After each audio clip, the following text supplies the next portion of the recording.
So yun, inumpisa na natin mga kabasic. Tiles installation naman tayo sa lababo. So 60 by 60 nga palang gamit ko, kaya lang 50 cm lang yan mga kabasic. So puro putol yan. At yun, at naubusan na ako ng adhesive, purong semento na lang ginamit ko. Total manipis lang naman yan mga kabasic.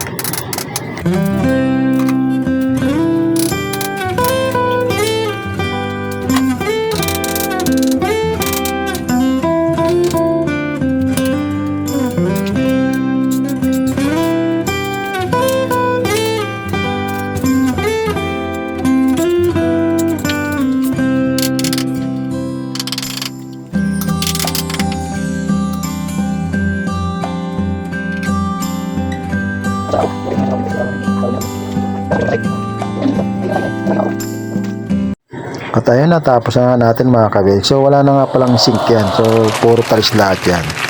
Ito talaga walang lifetime na to mga kabasic. Walang mabubulok, walang kakalawangin dahil tiles lahat yan.